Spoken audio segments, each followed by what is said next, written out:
اور یہ ایک آج تک پاکستان سے جھوٹ بولتے ہیں کہ اگر ہم یہ نہ کرتے, وہاں مجاہدین نہ بھیجتے تو یہاں بھی وہ آ جاتے اور رشیا قبضہ کر لیتا, تو اسی لیے مجاہد تھا ضیاء جس نے اچھا فیصلہ کیا. تو بھائی NAM بھی چل رہی تھی اس ٹائم پہ, non aligned movement. Yugoslavia was encircled all around by the Soviet territory.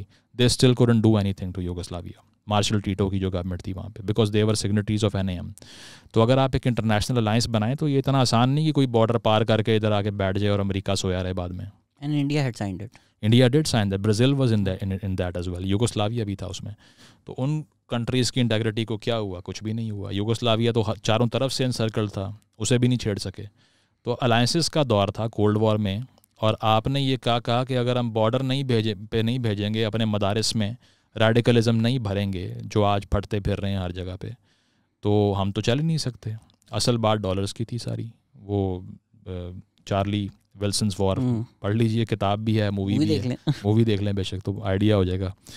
تو وہ جو فیصلہ تھا اس کا اگلے 20 سال تک ہم نے بھگتا بعد میں کہ نارتھ میں کیا ہوا. وہاں پر لینڈ مائنز بچھیں, وہاں پر بچے لوگوں کے مرے, ٹھیک ہے, وہاں پہ اوپیم کی ٹریڈ پہ لگا دیا, وہاں پہ ویپنائزیشن ہر گھر میں اتنی زیادہ ہو گئی, آج تک وہی ریورس نہیں ہو پائی.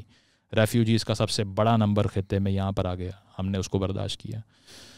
تو آل ان دی نیم اسٹریٹجک ڈیپتھ. ایک طرف آپ کا آلریڈی ایک نیبر ہے جس کا بھی بلیم ہو, آپ کے ریلیشنز اچھے نہیں ہیں, دوسری طرف بھی آپ نے ایک اور انڈیا کھڑا کر دیا. نہیں, ریلیشن اس لیے اچھے نہیں ہیں کیونکہ آپ نہیں چاہ رہے تھے. مجھے نہیں لگتا کہ یہ سنگل ہینڈڈلی نہیں ہم نے کیا ہے. بالکل, جب واجپئی صاحب یہاں آئے تھے وہ مینار پاکستان پہ چلا گیا تھا بھائی. مطلب اس سے بڑا کوئی جیسچر نہیں ہے کہ انہوں نے آپ کے وجود کو ہی ایکسیپٹ کر لیا ہے وہاں جا کے.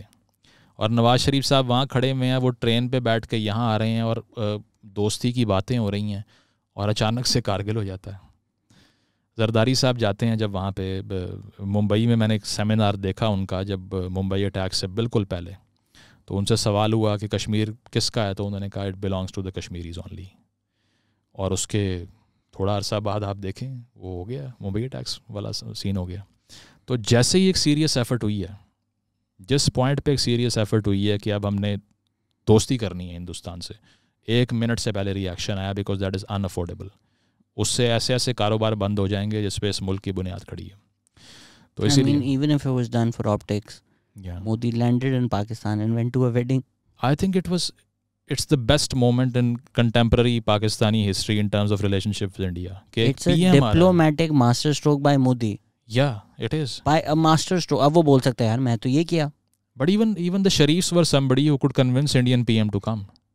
I mean, I don't think Imran Khan or any other person could do that. Some win-win for Modi کہ یار بھلے اگر وہ دوغلے پن میں ہپوکریٹیکل میں بھی آ رہا ہے کہ یار بعد میں جا کے تو ہم نے نہیں یار, بیک ہوم تو اس پہ کرٹیسزم آتا ہے اس بات پہ, کیونکہ وہ جس سوچ کو ریپرزینٹ کرتا ہے وہ بڑی ریڈیکل سوچ بھی ہے ایک جگہ پہ آ کر. تو اس نے رسک لیا, اس نے اپنے پولیٹیکل کیپٹل کو لوز کرنے کا رسک لیا. اس کا مطلب یہ ہے کہ وہ آگے جن لوگوں کو دیکھ رہا تھا اس کو یہ آئیڈیا تھا کہ they are friendlies. I mean, this is a good move, but in general Modi کوئی پرو پاکستان آدمی تو نہیں ہے. بالکل نہیں ہے. میں یہ نہیں کہہ رہا, میں یہ کہہ رہا ہوں کہ اس کا پاکستان میں لینڈ کرنا اس کی اپنی پالیٹکس کو ہارم کر سکتا تھا, but still he saw something. Historically, I agree with you. I think Pakistan maybe has made mistakes. But I think right now, and especially recent history میں, مودی کے ٹائم میں, most of it, I think Pakistan has pretty much conceded کہ یار ہم نہیں جنگ لڑ سکتے, ہم نہیں اس کا فائدہ نہیں لڑ سکتے, اب ہمیں جیو اکنامکس کرنا ہے. اینڈ دوسری طرف سے ابھی جو ٹینشنز ایسکلیٹ ہوئی ہوئی ہیں وہ ہماری طرف سے نہیں ہے. ایون جب میزائلز آ گئی یار, مجھے بتاؤ پاکستان سے اگر میزائلز آتی اور انڈیا میں لینڈ کرتی اور ہم بولتے اوپس غلطی ہو گئی, کیا ہوتا پاکستان کے ساتھ؟ پاکستان نے نہیں ریٹیلیٹ کیا. پاکستان نے مانگی, obviously انٹرنیشنل ایشو بھی بنایا, ان سے رپورٹس بھی مانگی. بٹ ڈو یو تھنک کہ ابھینندن کو واپس نہ کرنا یا یہ ریٹیلیشن نہ کرنا, کو واپس ہم نے کتنے لائک ڈپلومیٹکلی تمیز سے ہر چیز کی, but did we have an option? That's my question. کیونکہ but I mean like if you are seeing Modi کا goodwill gesture, these are goodwill gestures by Pakistan, right? Well, obviously they are, but then again, whenever a new person comes to head the army, the first thing he says is that دانت کھٹے کر دیں گے, منہ توڑ دیں گے, یہ کر دیں گے. تو مجھے اس میں چینج تو نظر نہیں آتا. وہ بڑا نے کب کہا ایسا کچھ؟ نہیں بھی ریسنٹلی کرنٹ اسٹیبلشمنٹ جو ہے وہ بھی اس چیز پہ بلیو کرتی ہے کہ we are in state of cold war with them. Bajwa صاحب انٹرسٹنگلی جیو اکنامکس پہ بلیو کرتے تھے. واز اے پرسن جس نے آ کے جو پہلی تقریر کی تھی اس نے کہا تھا کہ ہمیں ہندوستان کی جمہوریت سے سیکھنا چاہیے, وچ واز اسٹانشنگ فار می, کہ میں نے کہا یار یہ کیسے کہہ دیا انہوں نے. اور اس کے بعد میں مجھے پتہ بھی چلا بہت سے لوگوں سے کہ he was somebody who wanted peace with India and Israel as well. لیکن کچھ بھی ایگزیکیوٹ نہیں ہو سکا because the system does not work in an isolated capacity, it influences the man. ہمارے یہاں یہ یار اسرائیل نے تو بہت ہی ظلم کیے ہیں پیلسٹائن پر یار, کیے ہوئے ہیں, لیکن میں باجوہ صاحب کی آئیڈیالوجی ڈسکس کر رہا ہوں کہ وہ کیا چاہ رہے تھے. آپ کو یاد ہے کچھ جرنلسٹ ایک دم سے ٹویٹ کرنا شروع ہو گئے تھے. ہاں وہ تو میں نے کھل کر اس ٹائم بولا تھا کہ یہ اسی وجہ سے ہو رہا ہے. بس وہی تھا نا, اگر کامران خان ٹویٹ کر رہا ہے کہ اسرائیل سے اچھے ریلیشنز ہونے چاہیے تو آپ مطلب تو کوئی بیوقوف آدمی ہوگا جو نہیں سمجھے گا کہ کیا ہو رہا ہے. وہ ایک تھی, ایک ری انفورسمنٹ تھی وہ کہیں اور سے, but he was somebody who wanted peace. اور جس نے وہ جو نیشنل ڈیفینس پالیسی آئی تھی اس میں کیا لکھوایا تھا باجوہ صاحب نے, 100 years of peace with India, 100 years of peace. لیکن بات یہ ہے کہ the institution makes the man. Again I'll say the man does not make the institution. Institution کی سوچ مختلف ہے. Yes, but institution was also thinking in a different capacity. وہ نہیں اگری کرتے باجوہ صاحب سے. I think اگر خان ساتھ ہوتا تو مطلب چھوٹی موٹی چیز, کرتارپور ہو گیا نا, ابھی وہ جو ٹریڈ والا مسئلہ تھا, کرتارپور اس لیے ہوا کیونکہ وہ پنجاب کو فوکس کر رہا تھا انڈیا والے. بھائی جس وقت حماد اظہر ایز جس میں Imran Khan as ministry of commerce had approved it and then as prime minister انہوں نے ڈینائی کر دیا تھا کہ یار وہ اس وقت تو میں دوسری کیپیسٹی میں تھا, اس وقت میں دوسری کیپیسٹی میں ہوں.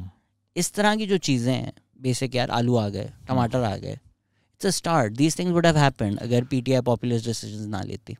نہیں, میں یہ سمجھتا ہوں کہ اگر عمران خان صاحب اگری نہیں کرتے باجوہ صاحب کی اپروچ سے ہندوستان کو لے کے, تو ان کا اتنا مسئلہ نہیں تھا کہ وہ ٹکر لے کے ان سے اپنے بیان بازیاں کر رہے ہوتے. میرا نہیں خیال, وہ انسٹیٹیوشن کی سوچ کو پروجیکٹ کر رہے تھے. اس کی وجہ یہ ہے کہ اگر عمران خان صاحب کا چین پہ نیریٹو مختلف تھا, جو کہ تھا, ٹھیک ہے, بہت کم لوگوں کو یاد ہے کہ کچھ لوگ کہہ رہے تھے, سہیل وڑائچ صاحب کا آرٹیکل آن ریکارڈ ہے کہ 2018 کا الیکشن چین اور امریکہ کے درمیان الیکشن ہے. اگر نواز جیتا تو چین آ رہا ہے, اگر خان جیتا تو امریکہ آ رہا ہے. یہ بات ہو رہی تھی. انسٹیٹیوشن میں یہ تھا کہ ہم ہسٹوریکلی امریکہ کے ساتھ لائن ہوئے ہیں, ہمارا سارا ملٹری اکوپمنٹ امریکہ سے آتا ہے, تو اگر ہم بہت زیادہ چائنا سے مل گئے تو وی ول اینٹیگنائز امریکہ and that's what we don't want. And then Khan goes to امریکہ as his first visit and then he says کہ میں ورلڈ کپ جیت کے آیا ہوں, اور وہ سارا سین ٹرمپ بالکل. تو وہ اب آ کے تو بالکل ہی انہوں نے بیک فلپ مار دیا, ماشاء اللہ وہ یاد ہی کسی کو نہیں رہا.